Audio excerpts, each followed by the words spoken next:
Hermanas y hermanos, saludo, Dios les bendiga. Comenzamos el programa La Vida en Cristo, titulado ¿Dónde y cómo encontrar al Señor? Vamos a comenzar en oración y hoy Toribio no está, ¿verdad? Hoy estoy solo. En el nombre del Padre, del Hijo y del Espíritu Santo. Amén.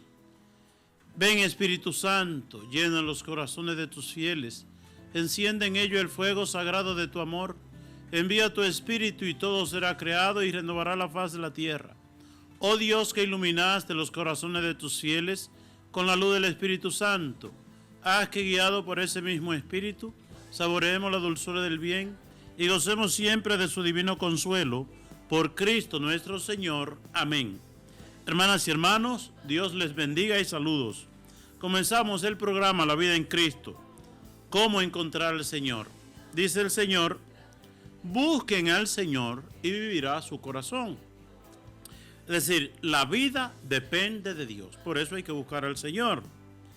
Y dice, me buscarán y me encontrarán, dice Jeremías. Me buscarán y me encontrarán cuando me busquen de todo corazón. Cuando me busquen de todo corazón, ustedes me buscarán y me encontrarán.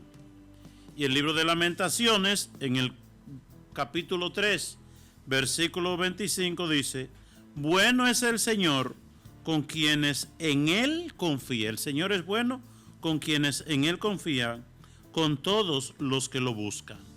El Señor es bueno con todos los que lo buscan. ¿Qué quiere decir? Que hay que buscar al Señor. Cuando nosotros vemos la Biblia, ¿verdad? No es... A veces hay cosas que no son como tan sencillitas. Por ejemplo, voy a poner un ejemplo de lo que estoy diciendo.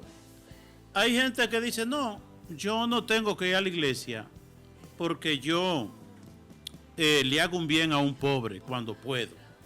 La gente cree que, bueno, con hacerle bien a un pobre, ya ahí, hasta ahí está bien, ya yo estoy completo. Otros creen que solamente rezando. Yo rezo en mi casa o oro y ya yo estoy bien con Dios. Otro piensa que con yo ir a misa un domingo, con eso basta, ¿verdad? Sin embargo, Jesucristo, todo lo que hizo fue para darnos ejemplo a nosotros, ¿verdad? Y que cuando uno ve la vida de Jesucristo, Jesucristo hizo en grande todo lo que nosotros hacemos en pequeño. Cuando se habla de pobres, ¿quién asistió más pobre que Jesucristo? ¿Verdad? ¿Quién curó más gente que Jesucristo? ¿Quién fue más sensible que Jesucristo con la gente pobre, con la gente necesitada, con las viudas? ¿Verdad? Jesucristo con la gente pobre y necesitada, ese corazón de Jesús se volvió una gelatina, es decir, Jesucristo se hacía débil, ¿verdad? Cuando veía un pobre, tenía una sensibilidad enorme. Pero Jesucristo nos decía, pensemos nosotros, a nivel de comida, Jesucristo le dio comida a miles de gente, dice la palabra de Dios, ¿verdad? Multiplicando los panes, ¿verdad? Pero Jesucristo no solamente multiplicó los panes, a Jesucristo lo vemos nosotros en el templo, los papás lo llevan desde pequeño a los 8 días, a circuncidar a los 40 días, en la presentación a los 12 años, cuando cumple años. ¿Y cuántas veces vemos nosotros a Jesucristo en el templo? Pero también vemos a Jesucristo en oración. Jesucristo noches enteras en oración. Y no solamente noches enteras, 40 días y 40 noches. El capítulo 4 del Evangelio de San Mateo nos presenta a Jesucristo 40 días y 40 noches en oración en el desierto. Es decir, entonces Jesucristo, si hablamos de hacer el bien a los pobres, a los necesitados, de dar comida, de asistir a los necesitados, nadie como Jesucristo. Pero Jesucristo también, nadie oró tanto como oró Jesucristo. Pero también nadie fue tantas veces al templo desde pequeño y cultivaba esa vida cultural, ¿verdad?, del templo, como Jesucristo también. Es decir, no, yo le doy la comida a un pobre a veces, ¿con eso es suficiente? No. Yo rezo, ¿con eso es suficiente? No. yo voy a la iglesia, con eso es suficiente. No, hay que hacer muchas cosas. Lo mismo para encontrarse con el Señor. Basta con rezar para encontrar a Jesús. No, no basta. Por eso vamos a ver algunos elementos, por ejemplo, bíblicos, que nos van a ayudar a nosotros a ver que hay una multiforme manera, si podemos decir, de encontrar a Jesús. Vamos a ver algunos episodios bíblicos, ¿verdad? Primero vemos en el capítulo, el libro de los Reyes, ¿verdad?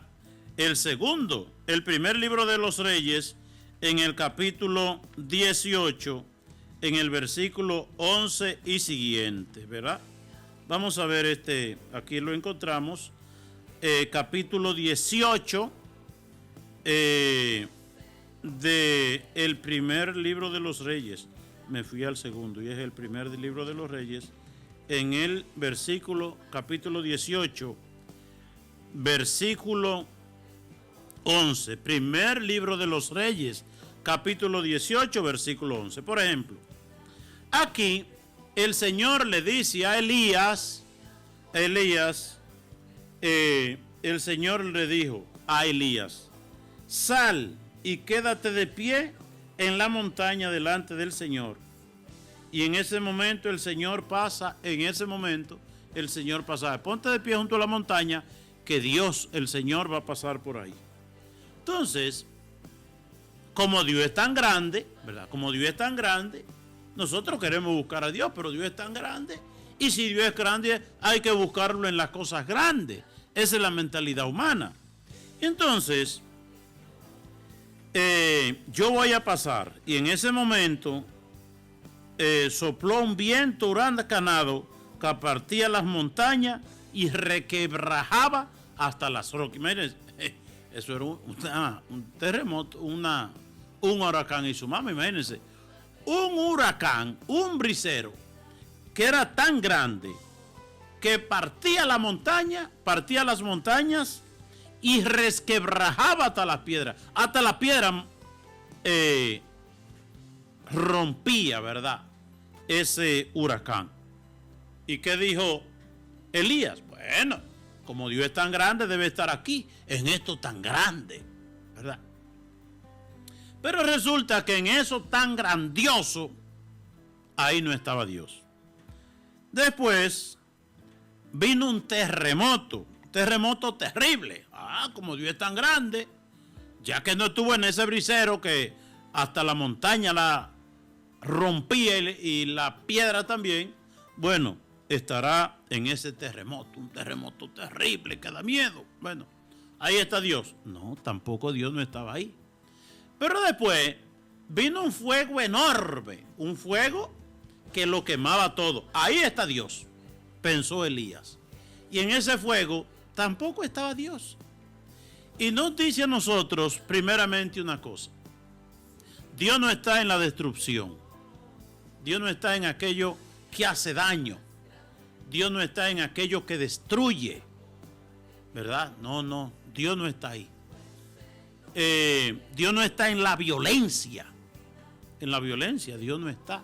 En la violencia de un huracán, de un terremoto, en la violencia de un fuego que quema todo. Ahí no está Dios. Miremos, después, oigan bien, después oyó Elías un rumor de una brisa muy suave y refrescante. Y ahí estaba Dios, ¿verdad? Y ahí estaba Dios. A mí me ayuda mucho ese texto bíblico de que Dios no está en un brisero que rompe y destruye hasta las piedras. Dios no está en un terremoto que destruye pueblos enteros. Dios no está en un fuego devorador que lo quema todo, ¿verdad? Dios no está en la grandilocuencia. Ustedes saben que estamos viviendo el tiempo en que nosotros, los seres humanos, nos deleitamos y estamos buscando lo grandilocuente, lo grandioso, lo espectacular, ¿verdad? Estamos en ese tiempo, ¿verdad? La gente anda buscando cosas grandes y son tantas cosas grandes que sucede una y otra mañana y la gente está buscando lo más grande, ¿verdad? Es decir, la gente está buscando lo impresionante. La gente está buscando lo grandilocuente, la gente está buscando lo enorme.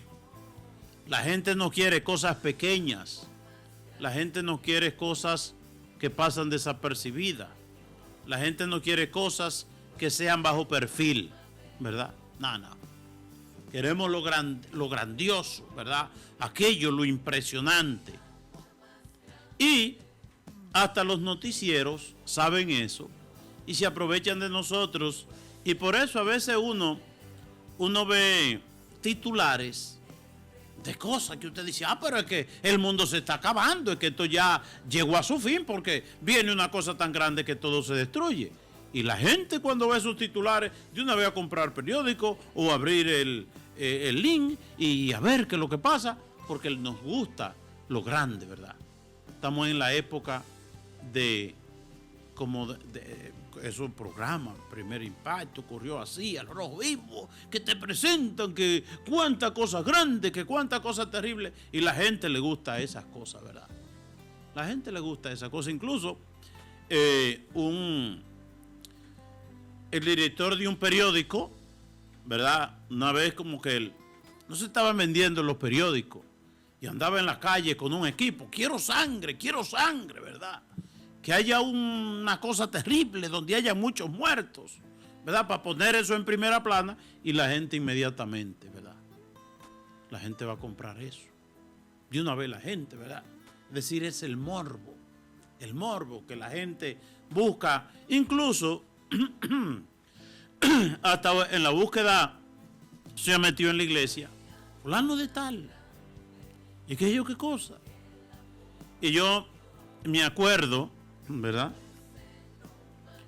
Que yo estando en una parroquia, había un señor que vivía muy cerca de la parroquia, iba a misa a veces, era católico, pero no era que era muy fervoroso para ir a la iglesia. Y resulta que dijeron que allá en Puerto Plata, en un puente, se había aparecido la Virgen, ¿verdad?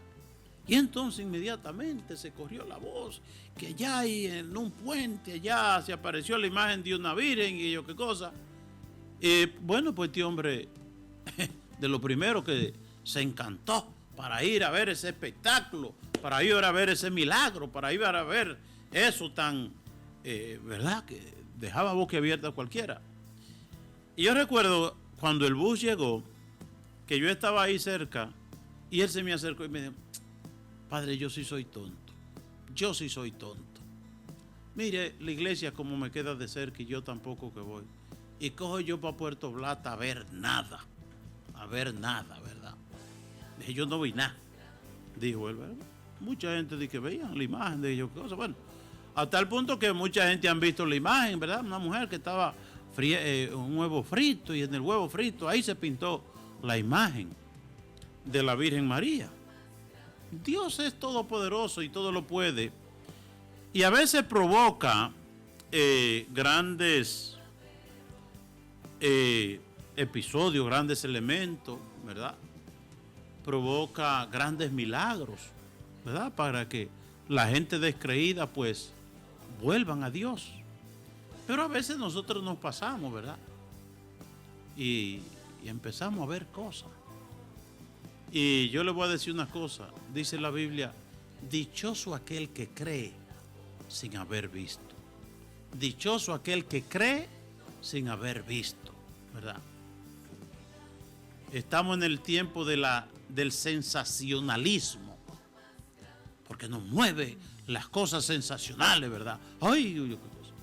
Y resulta que en las cosas sensacionales que pasaron delante de Elías, como fue la brisa, un huracán tremendo, un terremoto, un fuego que todo lo quemaba, ahí no estaba Dios.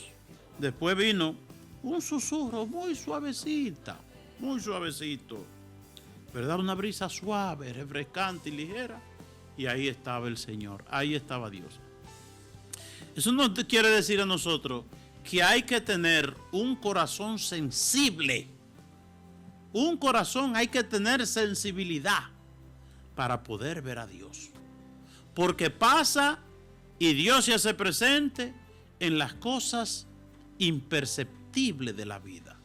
En las cosas que no crean sensación. En las cosas que no crean noticias, grandes noticias, ¿verdad? Eso lo vemos incluso con Jesús. Jesús nace en un pueblito olvidado, ¿verdad? Allá en Belén. Y de una pobre mujer, ¿verdad? María, una mujer pobre que vivía en Nazaret, en una comunidad donde vivían entre 39 o 42 familias. ¿Verdad? Un pueblito que uno lo conoce ahora porque ahí nació Jesús y la historia se ha encargado de que Jesús, que nació tan pequeño y tan imperceptible, bueno, se hiciera grande en la historia porque es Dios, ¿verdad? Pero en ese niño a mí me impresiona cuando le dicen los ángeles a los pastores, vayan y encontrarán un niño envuelto en pañales. Oiga, qué cosa. Un niño envuelto en pañales. Usted va, ¿a cuántos hospitales usted va? Niño envuelto en pañales. Donde quiera hay niño envuelto en pañales. Es decir, una cosa tan ordinaria. Y ahí estaba Dios. Y cuando los pastores fueron, los Reyes Magos fueron a ver al niño, vieron una familia ahí. Una mujer que parió en un ambiente muy pobre, muy inhumano, porque era un lugar para animales, no era lugar para gente. Entre los animales hay no sé Dios, ¿verdad? Un niñito, ¿verdad? Envuelto en pañales, ese es Dios. ¿Cómo que Dios? Pero yo quiero ver a Dios, yo quiero ver algo, porque Dios es grande, creador de todas las cosas. Debe ser grande, no es un niñito. Y cuando la historia de Simeón, que recibió la noticia, tú no te vas a morir sin haber visto al Salvador. Y entrando al templo, allá viene José, María, y María cargando al niño en los brazos. Y ahí estaba Dios. Ahora, miremos nosotros. Los Reyes Magos, ¿qué lo caracterizan? Lo caracteriza el sacrificio y la perseverancia. Un viaje sumamente largo. Buscando a Dios. Y el que busca a Dios lo encuentra. Dios hasta le da una estrella y le da señal y lo va guiando, ¿verdad? Porque su deseo tan grande de ver a Dios, el deseo es tan grande que su sacrificio es enorme. Y el que se sacrifica buscando a Dios, pues encuentra a Dios. Ellos, Dios le facilita y le va mostrando y le va enseñando, ¿verdad? Por su sacrificio, por su esfuerzo, por su perseverancia, por esa pasión que tenían dentro de buscar a Jesús. A los pastores, gente humildísima, que pasa la noche cuidando ovejas para que le paguen algo, o quizás eran ellos mismos los dueños de las ovejas, que eso no producía grandes ganancias en aquel tiempo. Eran gente muy humilde, pero en el silencio de la noche, ¿verdad? En la noche donde no hay escándalo ni bulla, el corazón se hace sensible y puede escuchar cosas, ¿verdad? Cuando de noche, si usted se detiene en un campo, el oído logra captar cosas que en ambiente de, usted no lo oye, ¿verdad? Pero en la noche, un silencio y ahí habla Dios. Ahí habla Dios. Ahí se hacen presentes los reyes, los ángeles y les dicen, vayan a ver al niño. Lo encontrarán envuelto en un pesebre, ¿verdad? Es decir, gente humilde, ¿verdad? Gente humilde. No tienen grandes riquezas, no tienen grandes cosas en las cuales poner su atención. Y como ese corazón no está lleno de cosas, pues Dios puede hacerse, pues es posible que ellos escuchen la voz de Dios a través de los ángeles y escuchen incluso a ver que los ángeles le dicen, es un niño envuelto en pañales, ese es Dios, ¿verdad? Después tenemos Simeón, un hombre del templo, un hombre de oración, un hombre, podemos decir, místico. Místico, no era que Simeón hacía una oracioncita de cuando en cuando le parecía y cuando tenía un apuro, no, ¿verdad? Un hombre místico en ese contacto con Dios a través de la oración y a través de la vida cultural en el templo, ¿verdad? Y entonces todo eso facilita que pueda escuchar la voz de Dios, ¿verdad? La sensibilidad del Espíritu que le orienta a decir, ese niño que viene ahí, ese es Dios.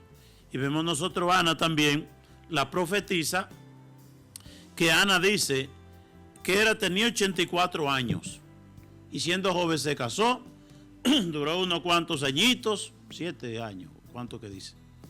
Casada, quedó joven y quedó viuda, muy joven y muy bonita, pero se olvidó de todo y se apasionó por Dios, se enamoró de Dios, se enamoró de la vida de oración y dice que no salía del templo noche y día, ¿verdad? Noche y día no salía del templo, pero era una mujer, oigan bien, era una mujer que había quedado viuda y no tenía familia, tenía la facilidad de estar en el templo día y noche, porque mientras estuvo casada tenía una responsabilidad con su esposo, ¿verdad? Porque hay gente que tiene esposo, que tiene familia y cuántas cosas, y entonces no salen de la iglesia y descuidan el esposo y descuidan los hijos. Y cuánta gente, ¿verdad? Cuántas mujeres, ¿verdad? Metidas en la iglesia día y noche descuidando a sus hijos y descuidando la familia volviéndose una cosa y otra.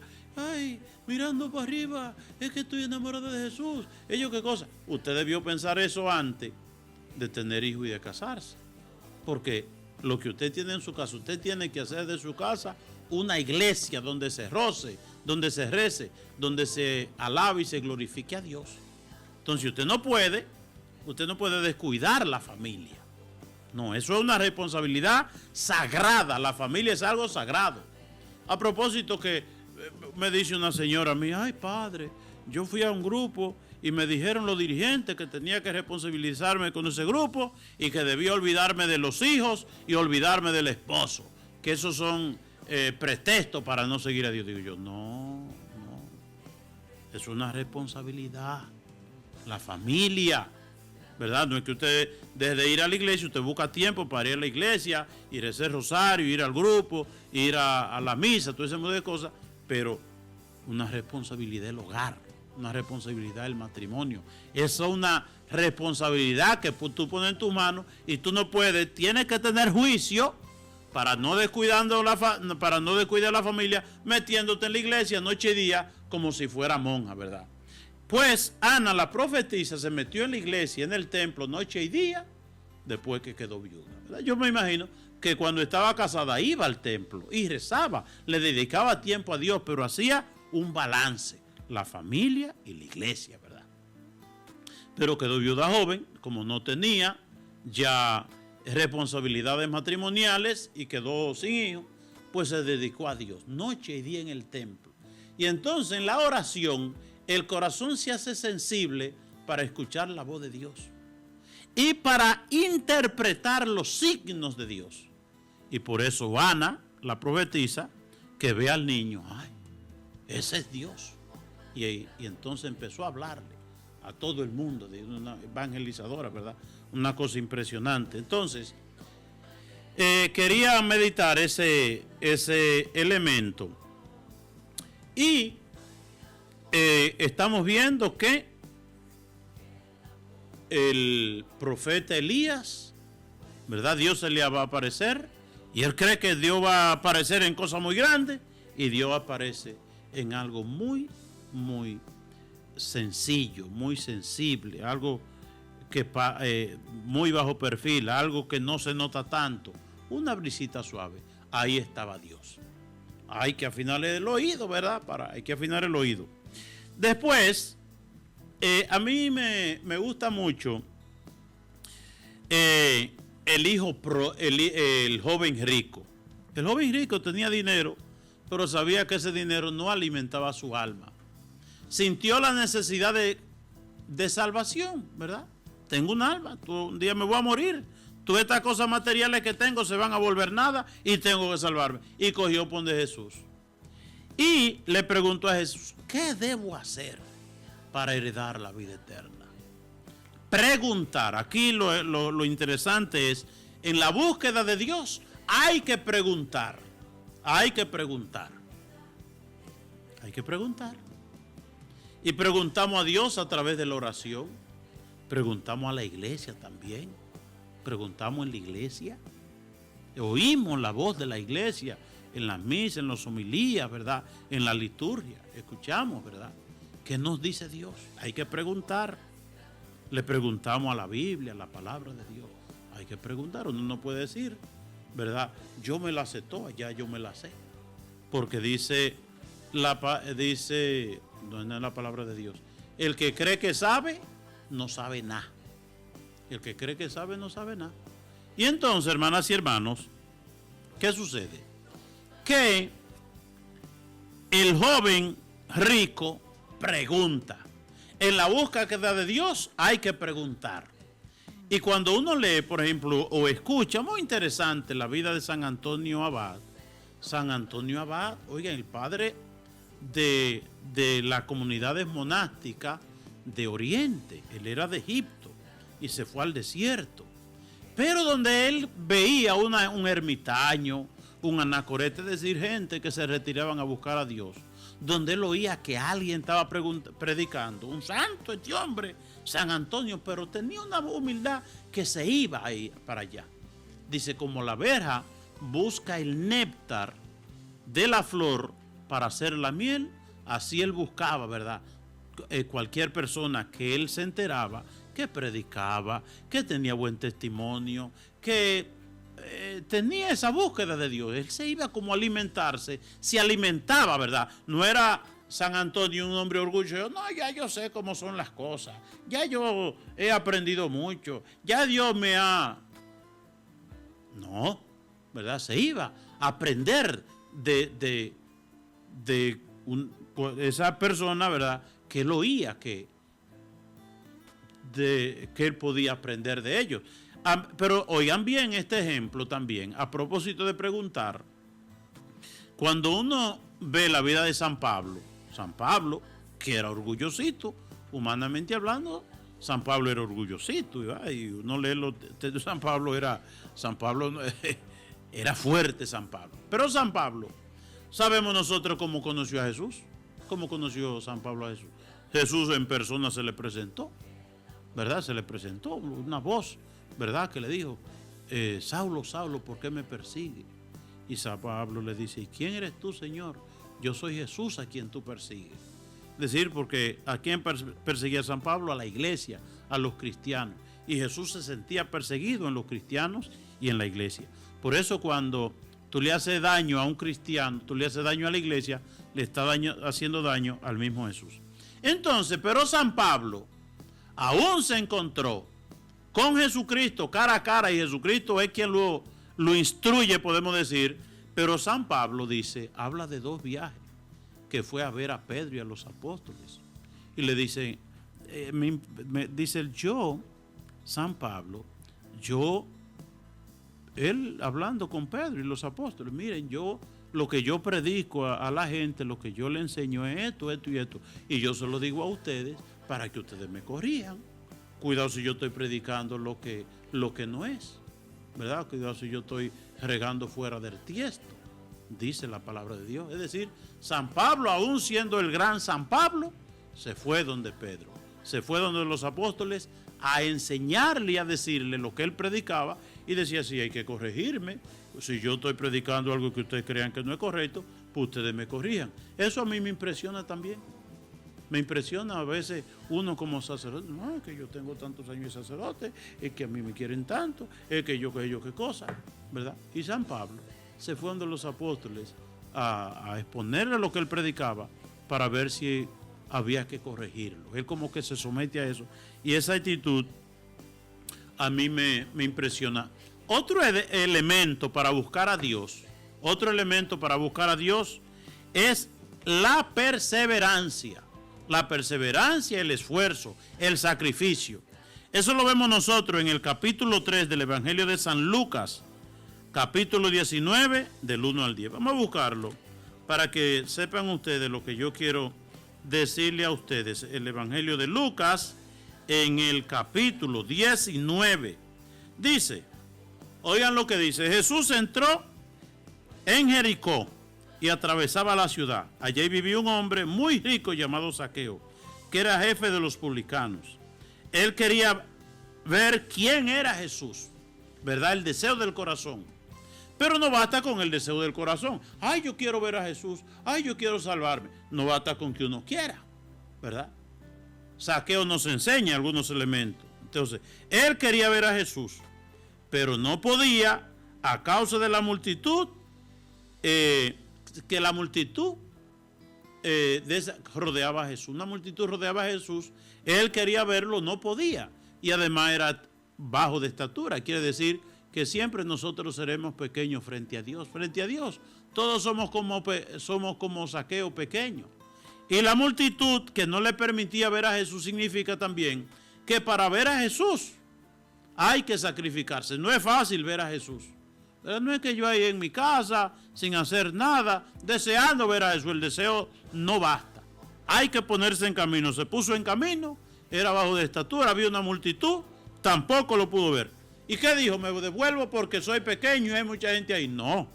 Dice, entonces se adelantó, salió corriendo y subió a un árbol llamado sicomoro, que cuando uno va a Israel le enseña un árbol viejísimo, grandote que hay.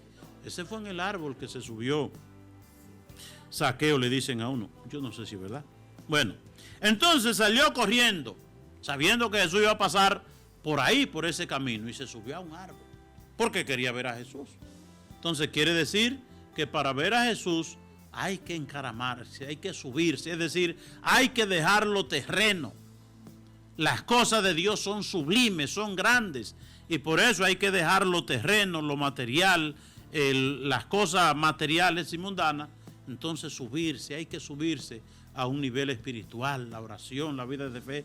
De alguna manera habla de la dimensión espiritual. Hay que espiritualizar nuestras vidas para ver a Jesús. Se subió allá arriba y cuando estaba allá le dijo, pasó Jesús. ¿Y qué hizo Jesús? Levantó los ojos. Jesús siempre levanta los ojos para mirarnos.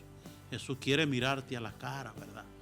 Quiere mirarnos. Y le dice Jesús, Zaqueo, baja rápido, rápidamente baja de ahí. Y entonces, que tengo que alojarme en tu casa. Ay, cuando Zaqueo oyó eso, se volvió loco. Y quedó tan impresionado por esa presencia de Dios en su casa, que le dijo, miren, le dijo, Jesús, tengo que decirte algo. ¿Y qué cosa? ¿Qué arrepentimiento? Le dice, mira, la mitad de mis bienes se la daré a los pobres, y si de algo me he aprovechado, y si a alguien le he robado, le daré 3 o 4 veces más. Entonces, y ahí, a mí me impresiona porque cuando inmediatamente Zaqueo dice eso, Jesús se para de la mesa y Jesús emocionado dice, Zaqueo, caramba, qué bueno, hoy ha entrado la salvación a tu casa. Esto es un mensaje también muy interesante. ¿Cuándo entró en el corazón de Zaqueo la salvación? Cuando se desprendió. Jesús sacando las cosas materiales, le daré mis bienes a los pobres y le devolveré a quien he robado, se iba a quedar sin nada prácticamente. Ese corazón queda vacío de materialidad, de mundanidad, de dinero, de cosas materiales, de posesiones. Y Jesús dice, hoy ha entrado la salvación a tu casa. Si no nos desprendemos, ¿por qué no pudo la gracia de Dios entrar en el joven rico? Porque el joven rico tenía el corazón lleno de cosas materiales y se le hizo imposible vaciarse, y entonces Dios no cabía ahí. La gracia de Dios no cabía en ese corazón que estaba lleno y repleto, ¿verdad? Y no pudo. Entonces, para encontrar a Jesús, Zaqueo quería ver a Jesús, como tantos de nosotros queremos ver a Jesús. Pero Zaqueo sale de su casa, va a buscar a Jesús, hay mucha gente, él es pequeño, sale corriendo, se sube a un árbol. Es decir, denota que no es tan sencillo ver a Jesús. Ay, yo quiero ver a Jesús, levanto los ojos y ahí está Jesús. No, implica sacrificio. Implica sacrificio.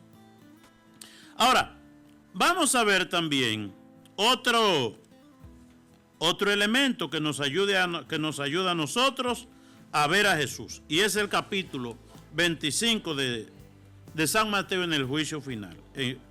Dice, cuando el Hijo del Hombre venga en su gloria, rodeado de todos sus ángeles, separará lo bueno de los malos. Entonces el Rey dirá a los de su derecha, vengan a mí, benditos de mi Padre, y reciban la herencia del reino que les fue preparado desde los comienzos del mundo, porque tuve hambre y ustedes me dieron de comer, tuve sed y me dieron de beber, tuve preso y me visitaron, estuve desnudo y me vistieron, estuve enfermo y en la cárcel y ustedes me fueron a ver. Ustedes preguntarán, Señor, pero ¿cuándo te vimos hambriento y te dimos de comer? ¿Cuándo te dimos sediento y te dimos de beber? ¿Cuándo te vimos de paso y te alojamos? ¿Cuándo te vimos desnudo y te vestimos? ¿Cuándo te vimos enfermo, preso y fuimos a verte? Y aquí está la respuesta. ¿Cómo ver a Jesús? Dice, el rey le respondió, les aseguro que cada vez que lo hicieron con el más pequeño de mis hermanos, lo hicieron conmigo. Esto es una cosa un poquito difícil, ¿verdad? Aunque nos lo explica, es fácil de entender desde la cabeza, pero es difícil desde el corazón. En una gente harapienta, hambrienta, sediento, en ese homeless que no tiene casa, que no tiene dinero, en esa persona que llega a tu casa como limosnero a pedir, en esa persona que pasa por el camino de tu casa y que va hambriento porque en su casa no hay nada de comer, en esa persona que a veces hasta tiene nacido en la piel, ¿verdad? Esa persona que quizás está hasta hedionda porque no tiene cómo bañarse. Son de esas presencias media incómodas. Yo recuerdo un día a un señor hablándome que él, cuando le reciben la Eucaristía en las manos y pensando que en las manos se quedan partículas, ese maltrato a Jesús. Y yo le decía a él, yo espero que el mismo sufrimiento que usted siente cuando ve a Jesús maltratado en la Eucaristía, lo sienta cuando ve a Jesús maltratado en la gente pobre y necesitada. ¿Verdad? Porque en la hostia es lo más fácil amar a Jesús y querer a Jesús en la hostia. Pero como Jesús está en la hostia, también está en el pobre. Cuando vieron un hambriento, un sediento, un enfermo, un sin techo, un preso, una gente en el hospital y lo asistieron, fue a mí que me lo hicieron, ahí estoy yo. Son de las presencias más incómodas de Dios, pienso yo, porque uno está acostumbrado a admirarse frente a una gente bien vestida, bien perfumada, que huele bien, que hasta algo te puede dar porque tiene buena presencia y le sobran las cosas y te puede invitar a tu casa a hacerte una sopa, a hacerte una comida. Eso es lo más fácil. Pero en esa persona que hasta desagradable es su presencia por la pobreza y la miseria que arrastra. Y ahí está Jesús. Ahí está Jesús. Y el día del juicio final nos van a sacar en cara esto. Si le hicimos bien a esos pobres, entraremos al reino de los cielos porque era el mismo Dios que estábamos atendiendo. Y si nosotros rechazamos a esa gente en este mundo, el Señor nos cerrará las puertas en el reino de los cielos, porque dije, yo estaba ahí en esa gente. San Martín de Tours le pasó lo mismo que a San Francisco de Asís, que los dos vieron una persona muy pobre, titiritando del frío, sin abrigo, y ellos le pusieron, se quitaron los abrigos y los cubrieron. Y a los dos, a San Martín y a San Francisco, se le apareció Jesús esa misma noche. Gracias, Martín. Gracias, Francisco. ¿Y por qué? Porque ese pobre que no tenía abrigo y ustedes lo abrigaron, ese era yo. Gracias. El Evangelio, ¿verdad? Ahora, son de las cosas más difíciles porque trate como usted trata al rico, trate al pobre. Eso es difícil. En nuestra mentalidad, porque uno se crió desde pequeño que llegaba una gente a la casa, a mi casa particularmente yo. A mi casa llegaba un carro, en aquel tiempo que un carro nada más lo tenía un rico, y la gente, donde Antigua, que mi mamá, y Marcial, mi papá, había gente, ¿verdad? Porque gente era el que tenía. Y uno se crió con esa mentalidad. ¿Quién es gente? El que tiene. Y el que no tiene no es gente, ¿verdad? Uno se crió con esa mentalidad. Y el que llegaba en un vehículo, había que subirse al cogollo, ¿verdad?, de la mata de naranja, coger la mejor naranja, el mejor racimo de plátano, caerle atrás al mejor gallo, a la mejor gallina, ¿verdad? Pero con el pobre no se hacía eso. No vio esa diferencia que uno veía siempre, ¿verdad? En la cultura nuestra, en el modo de ver. No es que vamos, ay, que no, pues yo sí no, porque en mi casa. No, era así las cosas, ¿verdad? Y no hemos criado. Uno es difícilmente que trate igual a una gente rica que a un pobre, ¿verdad? Y en el pobre está Dios, nos dice. Otro elemento, como que esto sí se lo quiero leer, lo voy a leer, y es Hechos 2:42 y siguiente.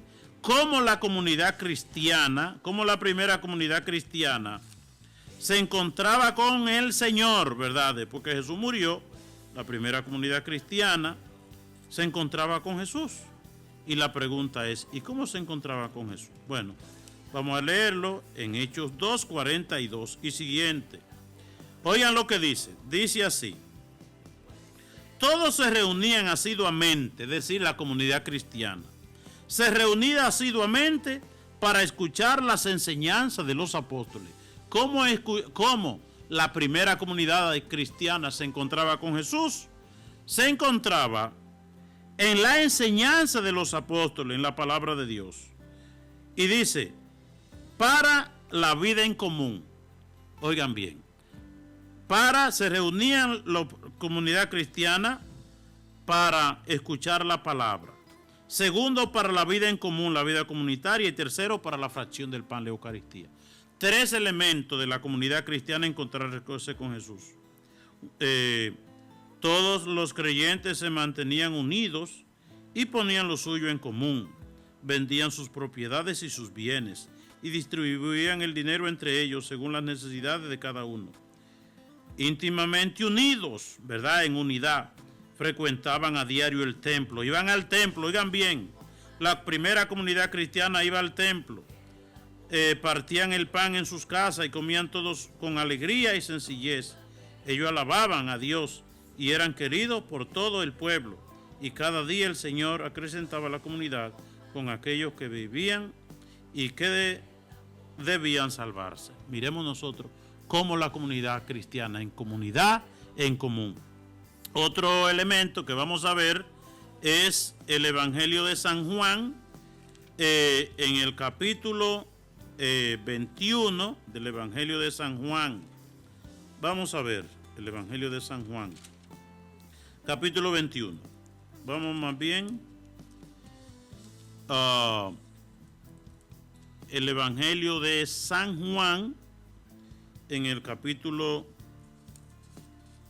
porque ya estoy yo como perro en misa, como perdido. A la tercer de aquel mismo día, Juan 20:19, el primero de la semana, estaban cerradas las puertas del lugar donde se encontraban los discípulos. Los discípulos estaban reunidos por temor a los judíos y allí llegó Jesús. Es decir, el domingo era el día en que la comunidad cristiana se reunía para recibir a Jesús resucitado. Modo de encontrar a Jesús: vete a misa el domingo. Vete a misa y la comunidad cristiana viene Jesús resucitado en la Eucaristía. Y Jesús, que le dijo en Mateo 19:20, cuando Jesús va a subir al cielo, que dice él: yo estaré con ustedes todos los días hasta el fin del mundo. Oigan bien, Jesucristo está con nosotros. Nunca Jesucristo nos deja solo. Nunca Dios me ha dejado solo, eso es mentira. La cuestión que hay que afinar la conciencia y el corazón en la fe para poder descubrir esa presencia de Dios. Para poder descubrir esa presencia de Dios en nosotros, es necesario afinar. ¿Dónde está Jesús? No, yo no veo a Dios por toda parte. Pídele a Dios, Señor, que te descubra y que te vea, porque tú estás conmigo, ¿verdad? Tú estás conmigo. Entonces, yo estaré con ustedes hasta el fin del mundo, dice el Señor. De tal manera, hermanas y hermanos, que ¿cómo encontrar a Jesús? Son muchos elementos, ¿verdad? Haciendo un resumito rápido, Elías encontró al Señor en una brisita muy suave, no en cosas grandes. Lucas nos enseña, el joven rico, que hay que preguntar. ¿Qué yo tengo que hacer? Hay que preguntar, no crea que te lo sabes todo. Por más docto y que yo tengo tanto tiempo en la iglesia, eso es orgullo y eso es soberbia. Hazte humilde y pregunta, ¿cómo encontrar a Jesús?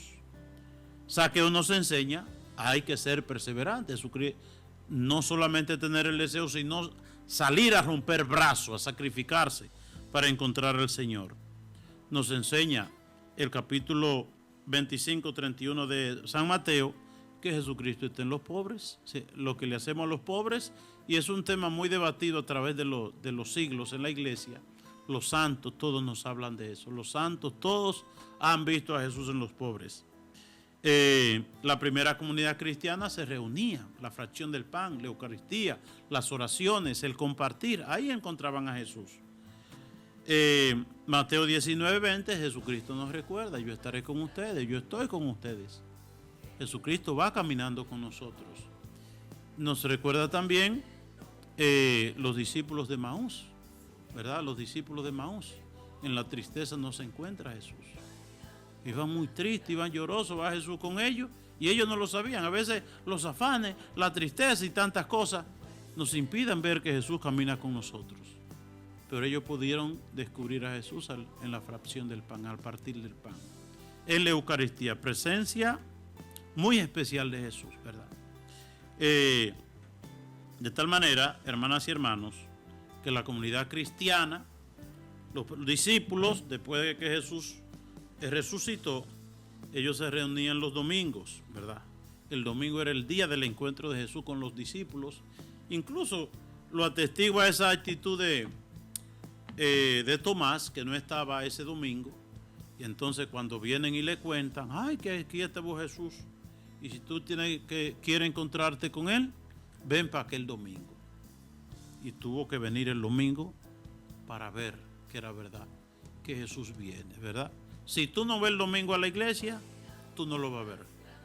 El domingo en la misa, en la fracción del pan, ahí se aparece Jesús resucitado, la comunidad reunida. 2 o más reunidos en mi nombre. Jesucristo hace su aparición, ¿verdad? En nuestras oraciones particulares, pero en la comunidad 2 o más. No que yo en mi casa, olvídate de eso, no repita cosas que la gente dice para apartarte de Dios. Vete a misa el domingo, la oración, la vida comunitaria. Busca a Dios, sal de tu casa como Saqueo. Y en el sacrificio y en la perseverancia, ahí tú encontrarás a Dios. Y así llegamos al final del programa La Vida en Cristo. ¿Cuánta gente le dice a uno, Padre, salúdeme? Pues yo los saludo a todos ustedes que nos ven a través de MRC Promesa, a través de La Voz de María. Padre Chelo, Dios te bendiga, y todo ese equipo. Y Televida, ¿verdad? Cuánta gente buena trabajando para que el reino de Dios crezca. Que Dios les bendiga, hermanas y hermanos. Llegamos al final del programa La Vida en Cristo, y que por intercesión de la Santísima Virgen María y todos los santos, el Señor les colme sus bendiciones, en el nombre del Padre, del Hijo y del Espíritu Santo. Amén. Que Dios les bendiga.